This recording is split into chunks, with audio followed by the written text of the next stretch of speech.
నిర్వహించుకుంటున్నాం. ఈరోజు మీరు ఒక్కసారి చూస్తే కార్మికులంటే మనకందరికీ గుర్తొచ్చేది ఫ్యాక్టరీలో పనిచేసే కార్మికులే. కానీ అసంఘటిత కార్మికులు ఎక్కువగా ఉన్నారు. మన రాష్ట్రాల్లో పొలాల్లో పనిచేయడం, చిన్న చిన్న పనులు అసంఘటిత కార్మికులుగా నరేగా పనులు చేయడం, ఇలాంటి వాళ్ళు చూస్తే 88% అసంఘటిత కార్మికులే ఉన్నారు. అందులో అత్యధికంగా 67% వ్యవసాయం పైన ఆధారపడుతున్నారు. ఈరోజు వ్యవసాయ కూలీలు లేకపోతే మనం ఈ వ్యవసాయం చేసే పరిస్థితి ఉండదు. అందుకనే గవర్నమెంట్ ఆఫ్ ఇండియా కూడా ఈరోజు నరేగా కార్యక్రమాన్ని తీసుకుని ఎవరైతే ఇలాంటి పేదవాళ్ళు ఉన్నారో 100 రోజులు పని కల్పించే కార్యక్రమానికి శ్రీకారం చుట్టారు. ఇవన్నీ కూడా ఒక చరిత్ర. ఇప్పుడే నేను వెళ్ళొచ్చాను. ఒక భవన నిర్మాణ కార్మికులు మంచి కళ్యాణ మండపం కడతా ఉంటే, కమ్యూనిటీ హాల్ కడతా ఉంటే పోయి చూసి వచ్చాను. వాళ్ళ కష్టాలు అధ్యయనం చేశాను. మంచి మధ్యాహ్నం కూడా ఎండలు విపరీతంగా ఉన్నాయి. ఇక్కడ కూర్చుంటేనే చెమట్లు పడుతున్నాయి. అలాంటప్పుడు అక్కడికి పోయినప్పుడు ఎండలో నిలబడుకొని అందులో కూడా ఏవైతే ఇనుప రాడ్లు పట్టుకొని చేయబట్టుకుంటే కాలిపోతాయి, అలాంటప్పుడు కూడా వాళ్ళు పనిచేస్తున్నారంటే అలాంటి కార్మికులను ఆదుకునే బాధ్యత మనందరిది. ఈ ప్రభుత్వం తప్పకుండా చేస్తామని హామీ ఇస్తున్నా. ఇంకొక పక్కన మనం చూస్తే ఈ కార్మికుల్లో 56% మహిళలే ఉన్నారు. మగవాళ్లు 46% ఉంటే మహిళలే 56% ఉండే పరిస్థితి ఉంది. వీళ్ళ హక్కుల్ని, అదే మరి వీళ్ళ భవిష్యత్తుని కాపాడడానికి అన్ని విధాల ప్రయత్నం చేస్తాం.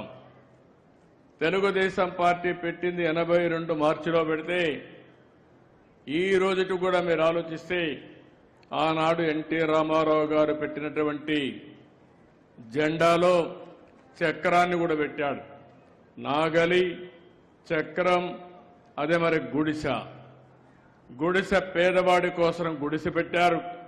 నాగలి రైతు కోసం పెట్టారు. కార్మికుల కోసం చక్రం పెట్టిన ఏకైక పార్టీ భారతదేశంలో తెలుగుదేశం పార్టీ అని చెప్పి కూడా నేను మీకు తెలియజేస్తున్నా. ఈ ముగ్గురి కోసమే ఈ పార్టీ పనిచేస్తా ఉంది. అదే స్ఫూర్తిదాయకంగా తీసుకొని ముందుకు పోతా ఉంది. ఈరోజు తెలుగుదేశం ప్రభుత్వం ఇంత మునుపు కూడా అనేక కార్యక్రమాలు చేశాం. ఈరోజు ఇక్కడ ఢిల్లీలో కూడా ఎన్డీఏ ప్రభుత్వం ఉంది.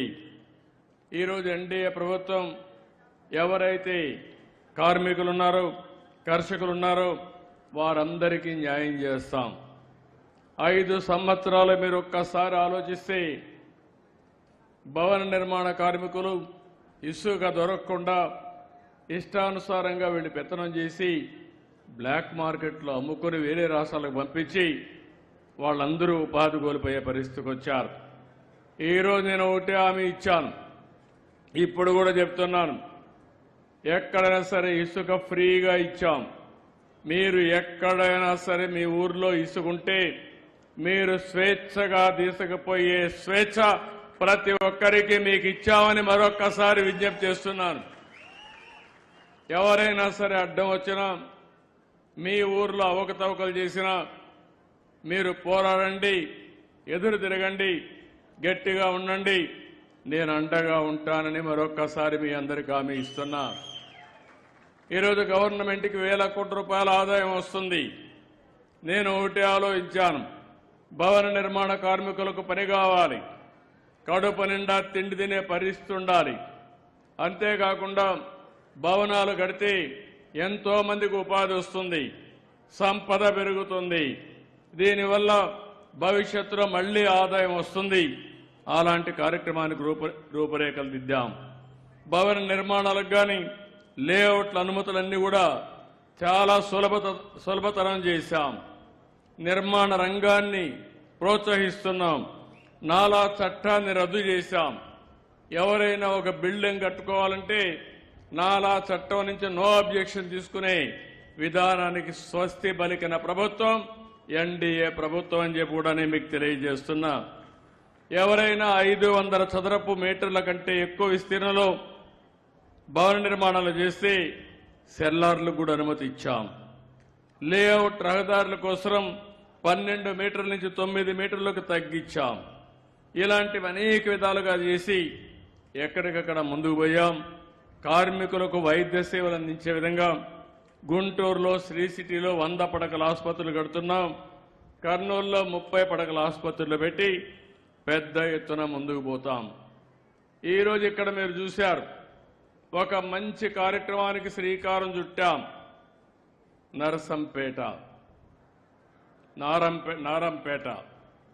Narampeta MSME park. దీన్ని ఏ విధంగా రూపొందించాలన్నప్పుడు నేను ఒకటే ఆదేశాలు ఇచ్చాను. ఎవరైనా సరే నేరుగా వచ్చి ఇండస్ట్రీ పెట్టాలంటే ప్లగ్ అండ్ ప్లే ఫ్లాటెడ్ ఫ్యాక్టరీస్కి శ్రీకారం చుట్టాం. ఈరోజు ఒక ఇండస్ట్రీ కట్టాలంటే ముందు షెడ్ కట్టాలి. షెడ్ కట్టిన తర్వాత మెషినరీ కార్డు ఇవ్వాలి. అవన్నీ వచ్చే కొద్దికి 2-3 ఏళ్ళు అవుతుంది. అట్లా కాకుండా ఇక్కడ షెడ్లు రెడీగా ఉంటాయి, కరెంటు రెడీగా ఉంటుంది. అవసరమైతే కామన్ ఇన్ఫ్రాస్ట్రక్చర్ రెడీ చేస్తాం, మార్కెటింగ్ సెంటర్ కూడా పెడతాం. అన్ని వస్తువులు పెట్టి మీరు నేరుగా వచ్చి మీరు ఏ ఫ్యాక్టరీ అనుకుంటే అది స్టార్ట్ చేసే విధానానికి శ్రీకారం చుడుతున్నామని చెప్పి కూడా నేను మీకు తెలియజేస్తున్నా. రాష్ట్రంలో ఒకటే మిమ్మల్ని అందరినీ కోరుతున్నా. హైదరాబాద్ చూశారు. నేను ఆ రోజు ముఖ్యమంత్రిగా ఉండి తెలుగు వారికి ఒక మహానగరం ఉండాలని, మన పిల్లలకు ఉద్యోగాలు రావాలని, రాష్ట్రానికి సంపద రావాలని ఒక నగరాన్ని నిర్మాణం చేశాం. ఆ తర్వాత రాష్ట్రం 2గా విడిపోయింది. అందుకే మళ్ళీ రాష్ట్రంలో తెలుగు జాతికి ఒక నగరం ఉండాలని అమరావతికి రూపకల్పన చేశాం.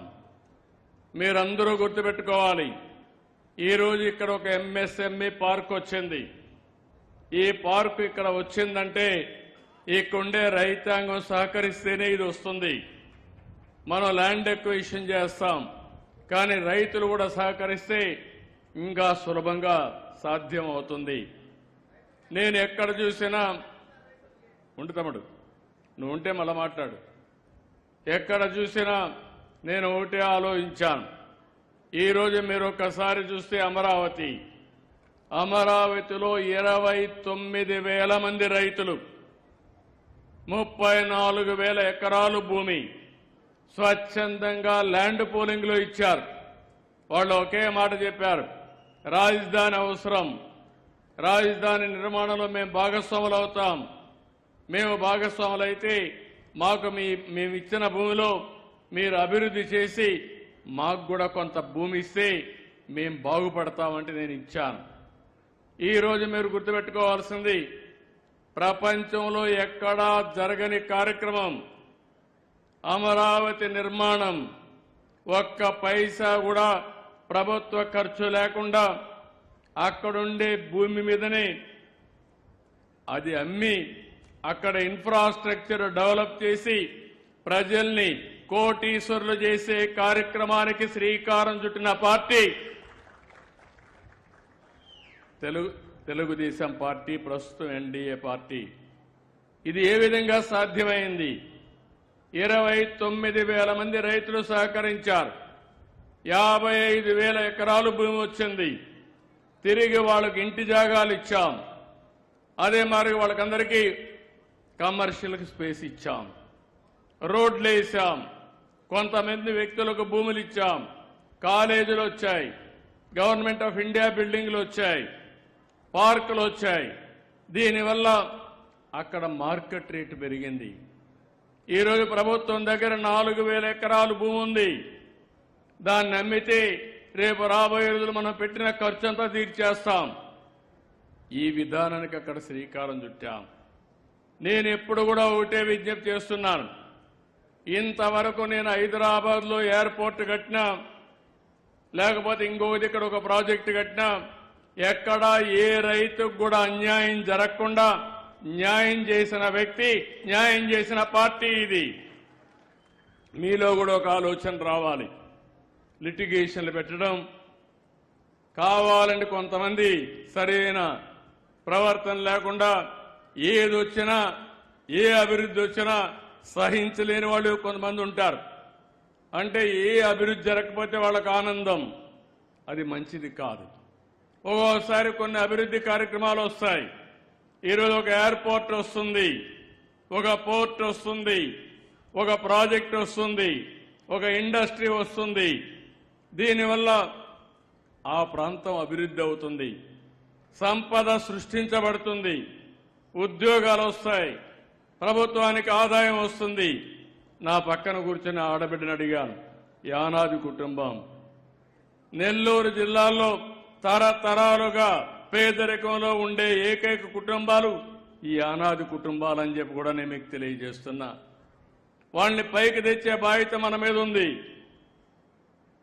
ఈరోజు మనం చూస్తున్నాం, గ్రామంలో అగ్ర కులాలు కానీ ఊర్లో అందరూ బాగుంటారు. ఆ 10, 20, 30 యానాది కుటుంబాలు మాత్రం ఇంకా కళాహీనంగా ఊర్లో అభివృద్ధి అయ్యే పరిస్థితి ఉండదు.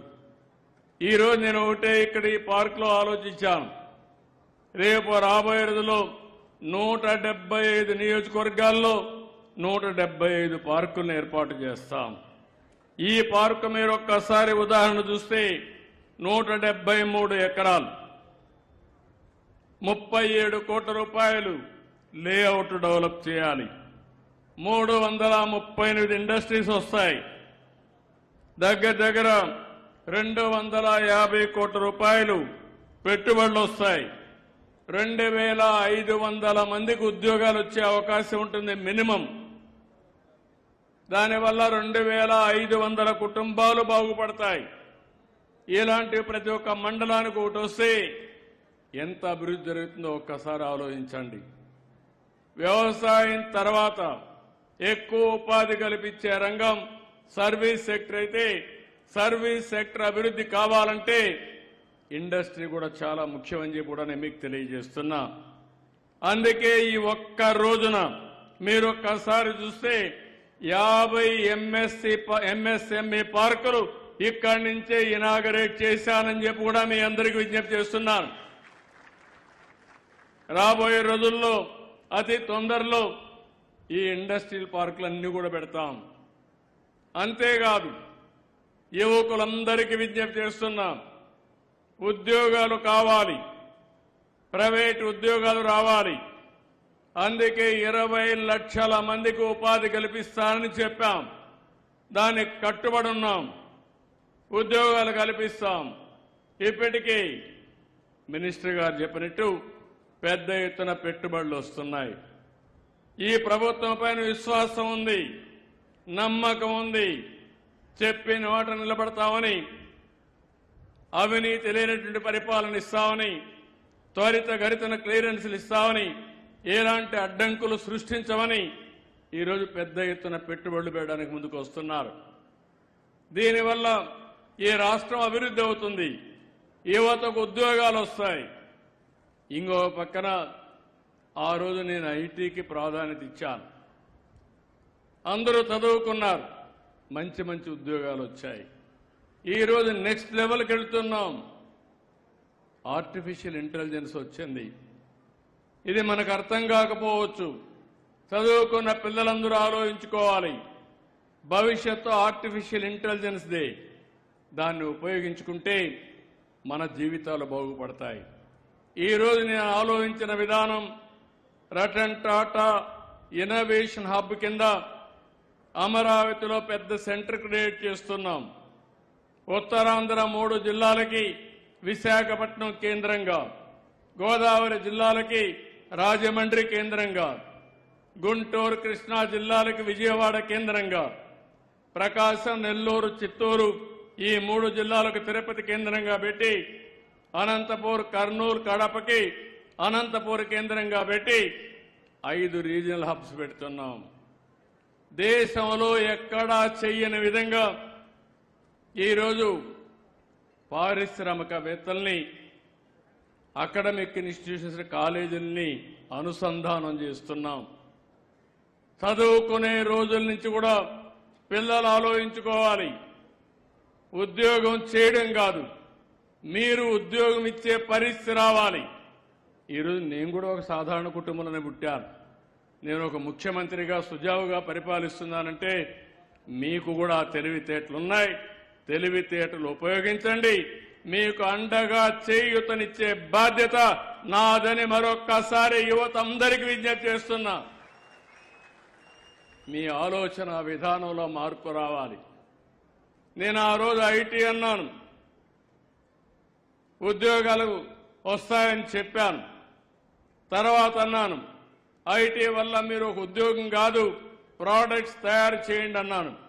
ఆ తర్వాత మీరు ఉద్యోగాల కంటే నువ్వు ఉద్యోగం ఇచ్చే పరిస్థితి రావాలని మళ్లీ చెప్తే ఈరోజు ప్రపంచం మొత్తం మీరు 25 సంవత్సరాల్లో ఎక్కువ తలసరి ఆదాయం సంపాదించేవాడు ఎవడంటే తెలుగు బిడ్డ. నేను గర్వపడుతున్నానని చెప్పి నేను మీకు తెలియజేస్తున్నా. ఇండియాలో కాదు, అమెరికాకు పోయినా, ఆస్ట్రేలియాకు పోయినా, యూరోప్కు పోయినా, ఏ నగరానికి పోయినా మన వాళ్లే కనపడుస్తారు. అలాంటి దానికి శ్రీకారం చుట్టాం. ఈరోజు అందుకే ఒక మాట చెప్పాను, ప్రతి ఒక్క ఇంటికి ఒక పారిశ్రామికవేత్త ఉండాలి. 1 ఫ్యామిలీ 1 ఆంటర్‌ప్రెన్యూర్. అది సాధించే వరకు నేను మీకు అండగా ఉంటా. కొంతమందికి పెట్టగలిగితే కొంతమందికి ఉద్యోగాలు వస్తాయి. అలాంటి ఉద్యోగాలు రావడానికి ఒక పక్కన 5 కేంద్రాలుగా పెట్టి 5 కేంద్రాల్లో దగ్గర 35 నియోజకవర్గాలు ఉంటాయి. ఆ 35 నియోజకవర్గాల్లో ఇలాంటి 35 పారిశ్రామిక కేంద్రాలు పెడతాం, ఎంఎస్ఎంఈ పార్కులు పెడతాం. రెడీగా ఉంటాయి. ఇన్ఫ్రాస్ట్రక్చర్ తయారు చేస్తాం. కాన్ఫరెన్స్ హాల్లు ఉంటాయి, షెడ్లు ఉంటాయి, మార్కెటింగ్ కేంద్రం ఉంటుంది, టెక్నాలజీ ఉంటుంది. నేరుగా వచ్చి అక్కడ అతను కూర్చొని 5 మందినో 10 మందినో పెట్టుకొని ఏ పరిశ్రమ కావాలన్నా ఆ పరిశ్రమ రన్ చేసే విధంగా సహకారం అందించే బాధ్యత ఈ ప్రభుత్వాన్ని అని చెప్పి కూడా నేను మీకు తెలియజేస్తున్నా. మీకు లోన్లు కావాలన్నా, సబ్సిడీ ఇవ్వాలన్నా సింగిల్ విండో కింద ఇస్తామని చెప్పి కూడా నేను మీకు తెలియజేస్తున్నాను. దీనివల్ల చాలా మందికి ఉద్యోగాలు వస్తాయి. ఇంకో పక్కన చాలా మంది ఇలాంటి ఎంఎస్సి పార్కులు పెట్టి పారిశ్రామికవేత్తలయ్యే అవకాశం వస్తుందని చెప్పి కూడా నేను మీకు తెలియజేస్తున్నాను. ఇది ఒక నూతనమైన విధానానికి శ్రీకారం చుట్టాం. దేశంలో ఎక్కడా లేని విధానం. ఏదైతే ఫ్లాటెడ్ ఫ్యాక్టరీస్ నేరుగా ఇక్కడ వస్తే ప్లగ్ అండ్ ప్లే అంటే నేరుగా షెడ్ రెడీగా ఉంటుంది, కరెంట్ రెడీగా ఉంటుంది, అన్ని రెడీగా ఉంటాయి. మెషిన్ తెచ్చుకొని నువ్వు ఏ ఇండస్ట్రీ కావాలంటే ఆ ఇండస్ట్రీ పెట్టుకుంటే మళ్ళా మార్కెటింగ్ కూడా ఎక్కడికెక్కడ పంపించాలనో గైడ్ చేసే బాధ్యత మేము తీసుకుంటామని చెప్పి కూడా నేను మీకు తెలియజేస్తున్నా. ఈ కార్యక్రమానికి ఈరోజు ఇక్కడ శ్రీకారం చుట్టడం, యలమంచిలి నియోజకవర్గంలో రాంబల్లిలో ఈరోజు ఎఫ్ఎఫ్సి అంటే ఇంత మునుపు చెప్పినట్టు ఫ్లాటెడ్ ఫ్యాక్టరీస్ అక్కడ ఓపెన్ చేయడం కూడా చాలా సంతోషం. దీన్ని ఇప్పుడే మా అధికార యంత్రాంగానికి కూడా చెప్పాను. దీన్ని నెక్స్ట్ లెవెల్కి తీసుకుపోవాల్సిన బాధ్యత ఆఫీసర్ల పైన ఉంది. దీనికి కూడా ఎమ్మెల్యేలు కూడా గుర్తుపెట్టుకోవాలి. ప్రతి ఒక్క ఎమ్మెల్యే మీకు ఓట్లు వేసిన తర్వాత మీ నియోజకవర్గంలో యువతకు ఉద్యోగాలు కల్పించే బాధ్యత మీది. అందుకే ఈ ఇండస్ట్రియల్ పార్క్ రేపు ఏమన్నా రాకపోతే దానికి రామనారాయణ రెడ్డే బాధ్యుడు. ఆయన్నే బాధ్యత చేస్తున్నా, ఆయన్నే దీనికి చైర్మన్గా పెడుతున్నా. నువ్వు ఇంటికి తిరుగుతావో, ఎక్కడికి తిరుగుతావో, వాళ్ళని ఎట్లా పట్టుకుంటావో నాకు తెలియదు. నేను పార్క్ ఇచ్చా, భూమి ఇచ్చా, కరెంట్ ఇస్తా, నీళ్లు ఇస్తా, ఇన్ఫ్రాస్ట్రక్చర్ డబ్బులు ఇస్తా, దారి చూపిస్తా. వాళ్ళని తీసుకొచ్చి పెట్టుబడులు పెట్టి మళ్ళా ఇక్కడ ఎవరు కూడా వాళ్ళని బెదిరించకుండా చూసుకుని వాళ్ళని కాపాడే బాధ్యత రామనారాయణ రెడ్డి గారిది అని చెప్పి కూడా నేను మీకు తెలియజేస్తున్నా. మీరు ఆ పని చేస్తే వీళ్ళు మీకు ఓట్లేస్తారు. అట్లా కాకుండా మీరు కానీ ఇవన్నీ చేయకపోతే మనం ఓట్లు అడిగే అధికారం కూడా ఉండదని చెప్పి కూడా నేను మీకు తెలియజేస్తున్నా. అందుకే ఏదైతే నేను చెప్పింది ప్లగ్ అండ్ ప్లే కోసం దగ్గర ఒక్కొక్క పార్క్ 10 కోట్లు 15 కోట్లు ఇస్తాం. చిన్న చిన్న పార్కులు కూడా పెడుతున్నాం. చిన్న చిన్న పార్కులు చూస్తే 10 ఎకరాలు 20 ఎకరాలు నానో పార్కులు ఇస్తున్నాం. కావాలంటే రైతే పారిశ్రామికవేత్త కావచ్చు. రోడ్డు పైన మీ భూమి ఉంటే 40 ఎకరాలు ఇంకొక 50 ఎకరాలు మీరు తీసుకోండి. మీ 2-3 కలిసి ఒక ప్రైవేట్ పార్కు పెట్టండి. ప్రభుత్వం ఇచ్చే రాయితీలన్నీ ఇస్తా, మీరే మార్కెట్ చేయండి, మీకు సహకరిస్తా. అందులో వచ్చే డబ్బుల్ని మీరే తీసుకుని మీరు కూడా బాగుపడాల్సిందిగా మిమ్మల్ని అందరినీ కోరుతున్నా. రైతుల్ని పారిశ్రామికవేత్తలు చేయాలని, రైతుల్ని ఈ పార్కులు పెట్టే యజమానులుగా, మీ భూమి మీది. ఇప్పుడే ఒక మిత్రుడు అన్నాడు మేమంతా అని. నేను ఇంత మునుపు నుండి ఇది కూడా చెప్పేవాడిని. ఆ 20 మందో 10 మంది రైతులు కలిసి మీరు ఒక పార్కు పెట్టుకోండి. మీకేం కావాలి లేఅవుట్ ఇస్తాం, పర్మిషన్ ఇస్తాం, మేము కూడా మార్కెట్ చేస్తాం, మీరు కూడా మార్కెట్ చేయండి. వచ్చిన వాళ్ళకి భూమి ఇద్దాం, వస్తువులు కల్పిద్దాం, అందులో వచ్చే డబ్బులు మీకే వస్తుందని చెప్పి కూడా నేను మీకు తెలియజేస్తున్నా. అలాంటి విధానానికి ఈరోజు శ్రీకారం చుడుతున్నాం. 10 ఎకరాల్లో నానో పార్క్ పెట్టచ్చు. అదే మరి 10 నుంచి 100 ఎకరాలు ఎంఎస్ఎంఈ పార్కులు పెట్టచ్చు. 100 ఎకరాల నుంచి ఇంకా ఎక్కువ ఉంటే మేజర్ పార్కులు కూడా ఎంఎస్ఎంఈ పార్కులు పెట్టి మనం ముందుకు పోయే పరిస్థితి వస్తుంది. ఆడబిడ్డలందరినీ కోరుతున్నాం, మీరు కూడా ఎంఎస్ఎంఈ పార్కుల్లో ఒక్కొక్క ఇండస్ట్రీ పెట్టి మీరు కూడా డబ్బులు సంపాదించే మార్గానికి దోహదం చేయాల్సిన అవసరం ఉంది. మగవాళ్లే ఇండస్ట్రీ పెట్టాలని లేదు. బాగా చదువుకున్నారు, ముందుకు రండి. ముందుకొచ్చి మీరు కూడా చేయగలిగితే అన్ని విధాలా మీకు కూడా సహకరిస్తామని చెప్పి నేను మీకు తెలియజేస్తున్నాను. ఇక్కడ మీరు గుర్తుపెట్టుకోవాల్సింది, నా ఆలోచన ఒకటే, అమరావతి రావాలి. ప్రతి ఒక్కరూ ఈ రాష్ట్రంలో ఎక్కడికి పోయినా మీ రాజధాని ఏదంటే నా రాజధాని నా అమరావతి అని చెప్పే పరిస్థితి రావాలి. అక్కడి నుంచి అన్ని ప్రాంతాల అభివృద్ధి కావాలి. ఈరోజు నెల్లూరు జిల్లా ఉంది, ఇప్పుడు కొత్తగా వచ్చిన కందుకూరు కూడా ఉంది, కృష్ణపట్నం పోర్ట్ ఉంది, కృష్ణపట్నంలో ఇప్పటికే క్రిష్ సిటీ కూడా వచ్చింది, ఇండస్ట్రియల్ పార్క్ పనులు అవుతున్నాయి. రామాయంపట్నం వచ్చింది, రామాయంపట్నంలో బీపీసీఎల్ 95,000 కోట్ల రూపాయలు ఖర్చు పెట్టి పెద్ద రిఫైనరీ పెడుతున్నారు. అదే సమయంలో అక్కడనే అరామ్కో కూడా వచ్చి వారితో కలిసి నెక్స్ట్ లెవెల్కి తీసుకుపోవాలని ఆలోచిస్తున్నారు. అదే మాదిరిగా ఏదైతే ఎప్పటి నుంచో చెప్పాను ఎయిర్పోర్ట్, తప్పకుండా కావలి పక్కన ఏదైతే మన దగదర్తి ఎయిర్పోర్ట్ తొందరలోనే ప్రారంభించి వీలైనంత తొందరలో పూర్తి చేస్తాం. 2 పోర్ట్లు, ఒక ఎయిర్పోర్టు, భవిష్యత్తులో ఇంకా అనేక అభివృద్ధి కార్యక్రమాలు, సోమశిల నీళ్లు, నేషనల్ హైవేస్ కానీ రైల్వే లైన్స్ కానీ ఇన్ని వస్తువులుంటే ఇంకా మీకు కావాల్సింది ఏంటంటున్నా, మీ మైండ్కు పదును పెట్టండి, మీరు కూడా పనిచేయండి. నేను ఒకటే ఆలోచిస్తున్నాను, ఈ 3 ప్రాంతాలకి 2 జిల్లాలకి ఇది వస్తే తిరుపతి ఒక స్పిరిచువల్ సెంటర్గా ఉంది, శ్రీ సిటీ ఇక్కడే ఉంది. రేపు కూడా ఎల్జీ 5,000 కోట్ల రూపాయలు ఖర్చు పెట్టి ఒక 10,000 మంది ఉద్యోగాలు కూడా క్రియేట్ చేసే పరిస్థితికి వస్తున్నారు. ఇప్పటికే చాలా ఇండస్ట్రీస్ వచ్చాయి, ఇంకా పరిశ్రమలు వస్తాయి. ఇంకో పక్క రాయలసీమ ఉంది, గ్రీన్ ఎనర్జీ హబ్గా తయారవుతుంది, హైటెక్ ఇండస్ట్రీస్ వస్తాయి. విశాఖపట్నంలో స్టీల్ వస్తుంది.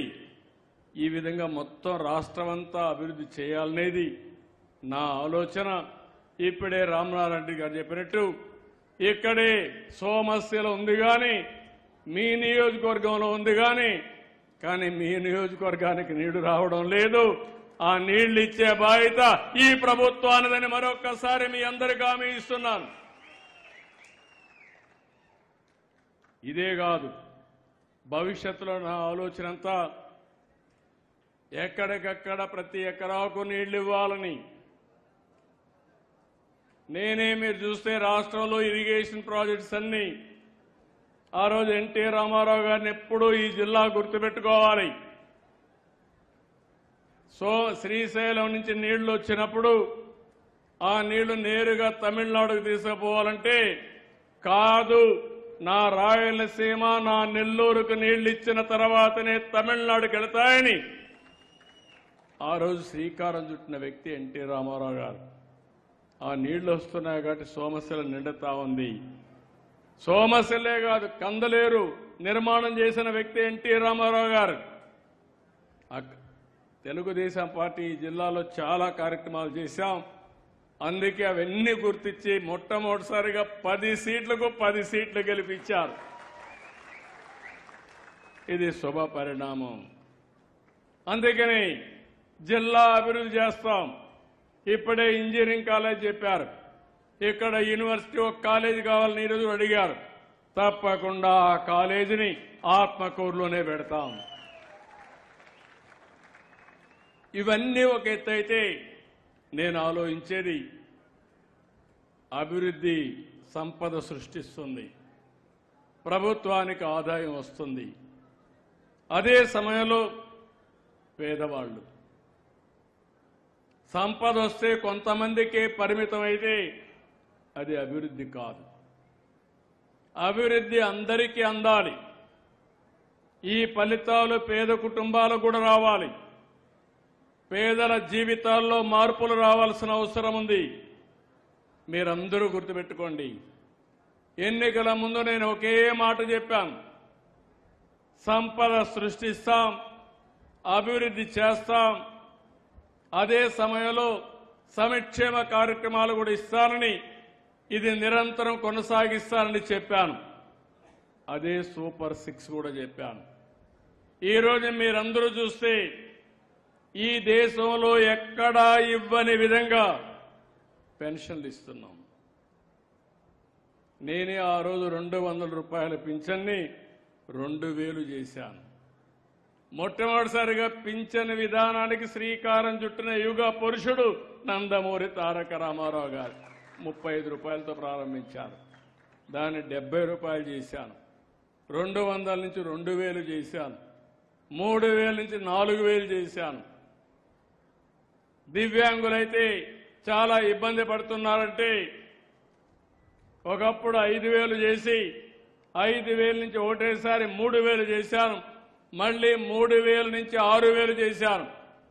ఈ రోజు రాష్ట్రంలో ఉండే దివ్యాంగుల పైన అత్యంత ప్రేమ చూపించిన పార్టీ తెలుగుదేశం ఎన్డీఏ అని చెప్పి కూడా నేను మీకు తెలియజేస్తున్నా. వాళ్ళ కష్టాలు నాకు తెలుసు. దేవుడు వాళ్ళని సరిగా చూడలేదు. అట్లని చెప్పి మానవత్వం లేకుండా మనం కూడా ఆదుకోకపోతే ఎవరు ఆదుకుంటారని చెప్పి అడుగుతున్నా. అందుకే నేను 6000 రూపాయలు చేశాను. ఇంకో పక్క మీరు చూస్తే కొంతమంది అనారోగ్యం పాలై కిడ్నీ పోయి డయాలిసిస్ చేసుకుంటారు, లేకుంటే లెప్రసీ వచ్చి ఇబ్బందుల్లో ఉంటారు. అలాంటి వాళ్లకు 10,000 రూపాయలు ఇచ్చాను. కొంతమంది బెడ్కే పరిమితం అవుతారు, వాళ్ళ లేపాలంటే ఇంకొక మనిషి కావాలి. అందుకే అలాంటి వారికి 15,000 రూపాయలు చేసి మానవత్వాన్ని చూపించిన ఏకైక ప్రభుత్వం ఎన్డీఏ ప్రభుత్వం. ఇలాంటి కార్యక్రమాల కోసం మీరు ఒక్కసారి ఆలోచిస్తే మొదటి తారీఖున నేను తప్పకుండా మీ దగ్గరికి రావాలని పేదల సేవలో కార్యక్రమం పెట్టాను. ఈ పేదల సేవలో కార్యక్రమం 2,718 కోట్ల రూపాయలు ప్రతి నెల ఇస్తున్నాం. ఎక్కడా జరగల. నేను సవాలు విసురుతున్నా, ప్రతిపక్షాలకు అడుగుతున్నా, దేశంలో ఏ రాష్ట్రమైనా సరే దగ్గర 64 లక్షల పెన్షన్లు ఇచ్చే రాష్ట్రం ఎక్కడా లేదు. దగ్గర మీరు చూస్తే 33,100 కోట్లు సంవత్సరానికి ఖర్చు పెట్టే ఏకైక ప్రభుత్వం ఎన్డీఏ ప్రభుత్వం ఆంధ్రప్రదేశ్లో ఎక్కడా లేదు ఇది. అయితే అదే మీరు గుర్తుపెట్టుకోవాలి, ఇది పేదలపై నుండే ప్రేమ, అభిమానం. పేదరికంలో ఉండే పేదల్ని మనం ఆదుకోకపోతే ఎవరు ఆదుకుంటారని అడుగుతున్నా. ఒకప్పుడు మీరు ఒకసారి చూస్తే ఎవరైనా చనిపోతే, భర్త చనిపోతే భార్యకు వితంతు పింఛను కూడా ఇచ్చేవాళ్ళు కాదు. నేను ఒకటే పెట్టాను, ఒక పేద కుటుంబం, భర్త చనిపోయాడు, భార్య ఉంది, అలాంటి సమయంలో ఆటోమేటిక్గా ఇవ్వాలని భర్త చనిపోయిన రోజు నుంచే పింఛన్లు ఇచ్చిన ప్రభుత్వం మానవత్వం ఉండే ప్రభుత్వం అని చెప్పి నేను మీకు తెలియజేస్తున్నా. ఇంకో పక్కన ఎక్కడో ఉంటారు, ఆ నెలలో తీసుకోరు, మీకు పింఛన్ ఇవ్వమంటున్నారు. అందుకే పాత విధానం 3 నెలల వరకు మీరు ఎక్కడున్నా మళ్లీ వచ్చి మీరు పింఛన్ తీసుకునే విధానానికి శ్రీకారం చుట్టిన ప్రభుత్వం ఇదని చెప్పి కూడా నేను మీకు తెలియజేస్తున్నా. ఇంకొక పక్కన దగ్గర ఆ మధ్య కాలంలో కొన్ని పెన్షన్లు ఇవ్వకుండా పోతే 89,778 మంది వితంతువులకు పింఛన్లు ఇవ్వలేదు. అవన్నీ వెరిఫై చేయమన్నా, దరఖాస్తులు పెట్టుకోమన్నా ఈరోజు హామీ ఇస్తున్నా, జూన్ తారీఖున ఈ 89,778 మంది వెరిఫికేషన్ చేసి పింఛన్లు ఇస్తామని మీ అందరికీ హామీ ఇస్తున్నా. జూన్ 1 తారీఖు ఇస్తాం. ఈరోజు మీరు చూస్తే 2 నెలలకు ఒకసారి పింఛన్లు ఇచ్చే దాంట్లో 1,04,377 మందికి ఇచ్చాం. అదనంగా 85 కోట్లు ఇచ్చాం. ఇంకో పక్క 3 నెలలు తీసుకునే వారికి 9,000 మందికి ఇచ్చాం, 11 కోట్లు ఇచ్చాం. ఇలాంటి కార్యక్రమాలు చేసి ఈరోజు ముందుకు పోతున్నాం. ఈ జిల్లాలోనే మీరు ఒక్కసారి చూస్తే 132 కోట్లు నెల్లూరు జిల్లాలో ఇస్తున్నాం. 3,05,810 మందికి ఇస్తున్నాం. ఆత్మకూరు నియోజకవర్గంలో 16 కోట్లు ఇస్తున్నాం. ఆత్మకూరు మండలంలో 1,47,00,000 ఇస్తున్నాం. ప్రతి 2.5 కుటుంబాలకు ఒకరికి పింఛన్లు ఇచ్చే ప్రభుత్వం ఇది. మీ ఆదాయం ఎంత వస్తుందో ఆ ఆదాయంతో సమానంగా ఒక్కొక్కసారి ఆదాయానికంటే మించి మీకు పింఛన్ల ఆదాయం పెంచిన ప్రభుత్వం ఈ ఎన్డీఏ ప్రభుత్వం అని చెప్పి కూడా నేను మీకు తెలియజేస్తున్నా. అందుకే ఈరోజు మీరు ఒక్కసారి చూస్తే తెల్లవారుతో 7 గంటలకు మా అధికార యంత్రాంగం అందరూ మీ దగ్గరికి వస్తున్నారు. నేను ఒకటే అడిగాను మా డిపార్ట్మెంట్ని, అందరూ ఆనందంగా ఉండాలి. మీరిచ్చే పింఛనంతా కూడా ఏదో ఇస్తున్నామని దబాయింపుతోనో లేకుంటే ఓసారి వాళ్ళని చిన్నగా చూసి ఇవ్వడం మంచిది కాదు, గౌరవంగా ఇవ్వాలని చెప్పాను. అదే మరి నేను కూడా మీ అందరి దగ్గర ఐవీఆర్ఎస్ తెప్పిస్తున్నా. పింఛన్ ఎట్లిచ్చారో తెలుసుకుంటున్నాను, టెక్నాలజీ ద్వారా ఎక్కడిచ్చారో తెప్పించుకుంటున్నాను. అంటే నా ఉద్దేశం ఒకటే, పేదవాణ్ణి గౌరవంగా చూడడం, సభ్యతగా ఉండడం ప్రతి ఒక్కరూ నేర్చుకోవాలనే ఉద్దేశంతోనే ఈ కార్యక్రమానికి శ్రీకారం చుట్టాను. ఇంకో పక్క మీరు చూస్తే పేదల పండుగ 1వ తారీఖు. ప్రతి ఒక్కరూ పేదల సేవలో ఉండాలి. పింఛన్లు ఇచ్చాం, 200 అన్నా క్యాంటీన్లు పెట్టాం. ప్రతి నియోజకవర్గానికి ఒక అన్నా క్యాంటీన్ పెడతాం. పేదవాడికి కడుపు నిండా భోజనం పెట్టాలని ఎక్కడన్నా బయట పోతే ఆ సమయంలో హోటల్కి పోవడమో లేకుంటే క్యారియర్ తీసుకుపోవడం కాకుండా ప్రభుత్వం వారికి భోజనం పెట్టే విధంగా అన్నా క్యాంటీన్లు పెట్టాం. దీపం నేనే పెట్టాను, వంట గ్యాస్ సిలిండర్లు ఇచ్చాను. ఈరోజు దీపం 2 పెట్టి సంవత్సరానికి 3 సిలిండర్లు ప్రతి ఒక్కరికి ఉచితంగా ఇచ్చే కార్యక్రమానికి శ్రీకారం చుట్టాం. ఇప్పుడే ఆడబిడ్డ ఉంది, యానాది కులం, గ్యాస్ వస్తుందా అని అడిగాను. గ్యాస్ కూడా తీసుకోలేకపోతున్నారు. ఇల్లు లేదు, గ్యాస్ కూడా తీసుకోవడం లేదు. అంటే ఓసారి పేదవాడికి ఎన్ని కష్టాలుంటాయంటే ఇచ్చే బెనిఫిట్ కూడా తీసుకోలేని నిస్సహాయత ఉండడం చాలా బాధేస్తుందని చెప్పి కూడా నేను మీకు తెలియజేస్తున్నా. ఇంకో పక్కన నిన్ననే మత్స్యకారులందరికీ ఒక భరోసా ఇవ్వాలని 20,000 రూపాయలు వేట నిషేధ సమయంలో వారికి భృతి కల్పించాలని 20,000 రూపాయలు ఇచ్చాను. జీవో నెంబర్ 214 రద్దు చేసి మళ్లీ ఇవన్నీ కూడా సొసైటీస్ అన్ని మత్స్యకారులకు ఇవ్వాలని ముందుకు పోయాం. నాయి బ్రాహ్మణుల కోసం ఇంతవరకు 20,000 ఇస్తే ఇప్పుడు 25,000 రూపాయలు దేవాలయాలు ఇస్తున్నాం. గీత కార్మికులకి ప్రభుత్వంలో ఉండే మద్యం షాపుల్లో 10% వాళ్ళకి ఇచ్చి వాళ్ళ ఆదాయాన్ని పెంచుతున్నాం. పురోహితులు కానీ, ఇనాములు మౌజములు కానీ, పాస్టర్స్ కానీ వాళ్ళకిచ్చే ఆందోళన పెంచాం. చేనేత కార్మికులకి 200 యూనిట్లు ఉచితంగా కరెంటు ఇస్తున్నాం. పవర్ లూమ్కి 500 యూనిట్లు కరెంటు ఉచితంగా ఇస్తున్నాం. జీఎస్టీ మాఫీ చేశాం. ఇంకో పక్కన వడ్డెర కులస్తులకి ఎక్కడికక్కడ క్వారీలు వాళ్ళకి ఇచ్చే బాధ్యత తీసుకున్నాం. ఇవన్నీ కూడా రేపు రాబోయే నెలలో రైతులందరికీ హామీ ఇస్తున్నా. కేంద్రం రైతు అకౌంట్లో డబ్బులు వేస్తారు. అదేవిధంగా సంవత్సరానికి 3 విడతల్లో అన్నదాతకు హామీ ఇచ్చిన ప్రకారంగా సూపర్ 6లో చెప్పిన ప్రకారంగా మీ అకౌంట్లో డబ్బులు వేసే బాధ్యత నాదని మీ అందరికీ హామీ ఇస్తున్నాను.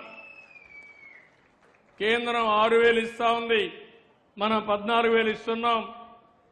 3 విడతల్లో 14,000 రూపాయలు మీ అకౌంట్లో వేసే బాధ్యత నేను తీసుకుంటాను.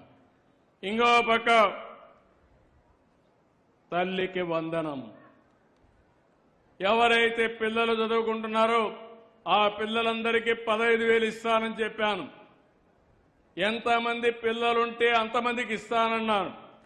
రేపు స్కూల్స్ తెరిచే లోపల డిఎస్ఏ పెట్టి టీచర్లందరినీ ఎక్కడికి పంపించే బాధ్యత తీసుకుంటా. అదే సమయంలో మీ పిల్లల్ని బాగా చదివించడానికి 15,000 రూపాయలు మీకు కూడా ఇస్తాను, మీ అకౌంట్లో వేస్తాం. ఇద్దరు ఈ అమ్మాయికి 4 పిల్లలు, వాళ్ళని సరిగా చూసుకుంటే భవిష్యత్తులో 15 × 4 60,000 రూపాయలు ఇస్తాను తప్ప కోత ఉండదని మరొకసారి మీకు విజ్ఞప్తి చేస్తున్నా. దీనికి కారణం కూడా ఒకటి ఉంది.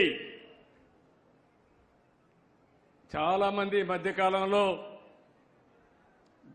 పిల్లల్ని కనడం మానేస్తున్నారు.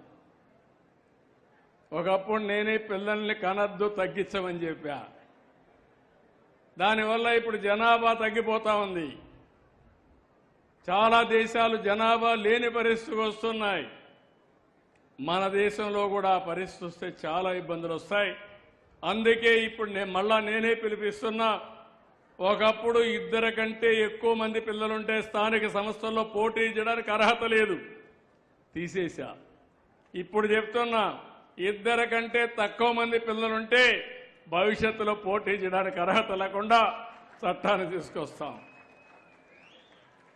ఎక్కువ మంది పిల్లలుంటే ఆ కుటుంబాలని గౌరవిస్తాం, ఆ పిల్లల్ని చదివిస్తాం, ఆ కుటుంబానికి అండగా ఉంటాం.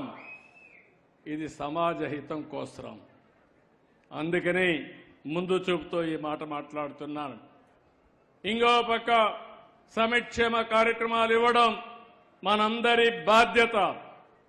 చాలా స్పష్టంగా మీకు అందరికీ విజ్ఞప్తి చేస్తున్నా. నేను ఇప్పుడు ఇంకోరు ఆలోచించాను. ఇస్తున్నాం, కానీ మీరు మాత్రం కొంతమంది పైకి రాలేకపోతున్నారు. అందుకే ఒక వినూత్నమైన కార్యక్రమం నా ఆలోచనలో వచ్చింది. ఈరోజు ఒకసారి డబ్బులు లేవని అభివృద్ధి ఆపేస్తారు. ఆర్థిక సంస్కరణలు వచ్చాయి.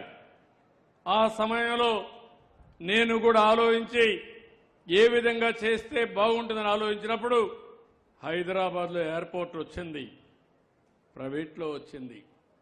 ప్రభుత్వం ఖర్చు పెట్టలేదు, ప్రభుత్వానికి ఆదాయం వచ్చింది. ప్రైవేట్ వాళ్ళు పెట్టుబడులు పెట్టారు, అప్పులు తెచ్చారు. ఎవరైతే విమానాలు ఎక్కుతారో వాళ్ళ దగ్గర కొంత డబ్బులు తీసుకున్నారు. ఆ డబ్బుల వల్ల సంపద సృష్టించి కొంత ఆదాయం మనకు కూడా వస్తుంది. మనం సంక్షేమ కార్యక్రమాలు ఇస్తాం.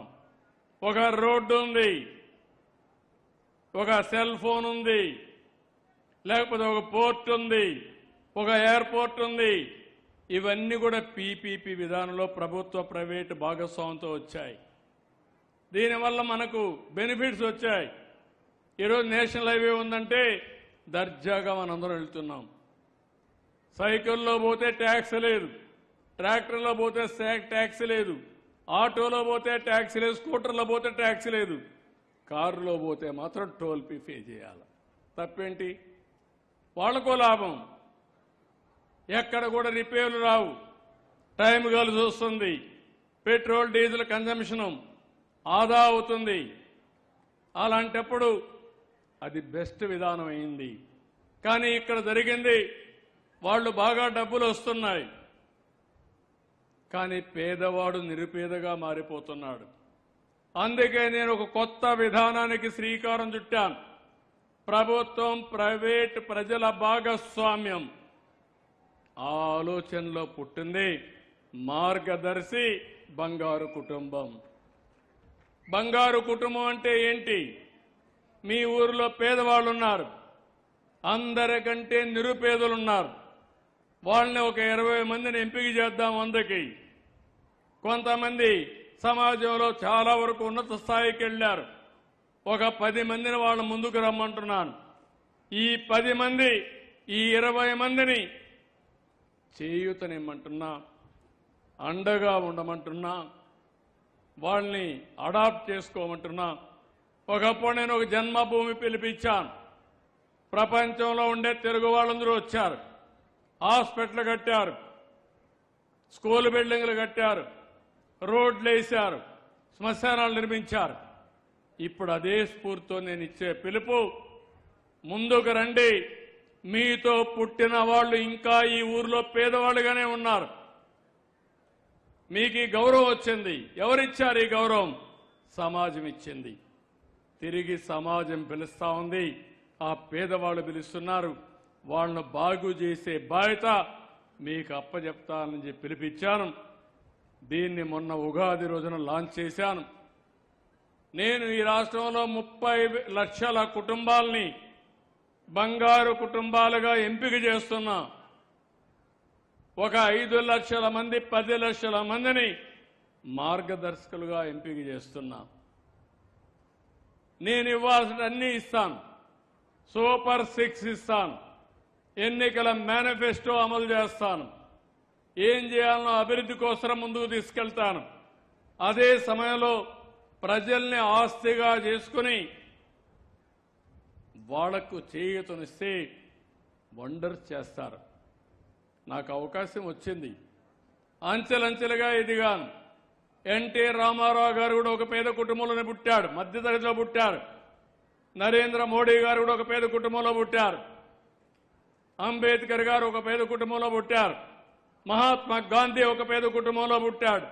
పొట్టి శ్రీరాములు ఒక సాధారణ కుటుంబంలో పుట్టారు. వాళ్ళు చేసిన పనుల వల్ల అసాధారణమైన వ్యక్తులుగా తయారయ్యారు. అదే ఇప్పుడు నేను ఇచ్చే పిలుపు. ఎవరైతే మార్గదర్శులు ఉన్నారో మీ దగ్గర డబ్బులున్నాయి. మీ డబ్బులు మిమ్మల్ని గొప్పవాళ్లు చేయవు, కానీ మీ డబ్బుల వల్ల మీ హోదా ఉంది. ఈ సమాజంలో ఒక 15 మందిని మీరు పైకి తీసుకురండి, దానివల్ల మీ గౌరవం పెరుగుతుంది. ఇలాంటి కార్యక్రమానికి శ్రీకారం చుట్టమని పిలిపించాను. ఇప్పుడిప్పుడే పికప్ అవుతా ఉంది. మీరు ఒకటే గుర్తుపెట్టుకోండి, నేను ఒక పని అనుకుంటే నాది ఉడుము పట్టు తప్ప వదిలిపెట్టను మధ్యలో ఏ పనైనా. అదే ఇంత మునుపు నేను చేశాను. ఫలితాలు వచ్చాయి. ఇప్పుడు అందుకని ఎక్కడికి పోయినా ఒకటే ఆలోచిస్తున్నాను. ఒకసారి చెప్పి వదిలిపెట్టడం కాదు, అందరికీ సెల్ ఫోన్లు ఉన్నాయి. మా తమ్ముడిని చూస్తున్నా, యానాది కుటుంబం గ్యాస్ కూడా వాడుకోలేదు కానీ సెల్ ఫోన్ మాత్రం వాడుతున్నాడు. అంటే తప్పులేదు. నేనే ఆ రోజు సెల్ ఫోన్లు తీసుకొచ్చాను. సెల్ ఫోన్ అనేది ఒక కమ్యూనికేషన్, అది సెల్ ఫోన్ అవసరం ఉంది. ఒకప్పుడు సెల్ ఫోన్ వల్ల తిండి పెడుతుందా అని అడిగారు, కానీ సెల్ ఫోన్ వల్ల తిండి కాదు, కోట్ల రూపాయలు సంపాదించే అవకాశాలు వస్తున్నాయి. ఈరోజు టెక్నాలజీ పెరిగిపోయింది, వర్చువల్ ఆఫీస్ వస్తూ ఉంది, ఎక్కడున్నా పనిచేసే అవకాశాలు వస్తున్నాయంటే అది టెక్నాలజీ వల్ల వస్తున్నాయి. అందుకే నేను మిమ్మల్ని అందరినీ కోరుతున్నాం, 30 లక్షల మందికి ప్రణాళికలు తయారు చేస్తాం, బంగారు కుటుంబాలకు ప్రణాళికలు తయారు చేస్తాం, 5 లక్షల 10 లక్షల కుటుంబాలకు అప్పచెప్తాం, మార్గదర్శకులకు అప్పచెప్తాం. నేను ఒక ప్లాన్ చేసి వాళ్ళ సహకారంతో ఎప్పటికప్పుడు ఈ రెండు సమన్వయం చేస్తాం. టెక్నాలజీ ద్వారా బంగారు కుటుంబాలకు మెసేజ్ పంపిస్తాం, మార్గదర్శకులు కూడా మెసేజ్ పంపిస్తాను. నువ్వేం చేశావు, ఎంతవరకు చేశావు, పలానోళ్ళు బెటర్గా చేస్తే వాళ్ళు బెటర్గా చేస్తున్నారు, మీరు కూడా చేయమని ఆదేశాలు ఇస్తాను. బాగా చేసిన వాళ్ళని ఉగాది రోజున సన్మానం చేస్తాను, గౌరవిస్తాను. సమాజంలో అన్నింటికంటే మించింది మీరు గుర్తుపెట్టుకోవాలి, ప్రతి ఒక్కరికి డబ్బులు కావాలి, సంపద ఉండాలి, మీరు చేసే పని ప్రజలు గుర్తించాలి. అదే సమయంలో డబ్బులు ఒకటే కాదు, మానవత ఉండాలి, మనిషి జీవితానికి సార్థకత ఉండాలి.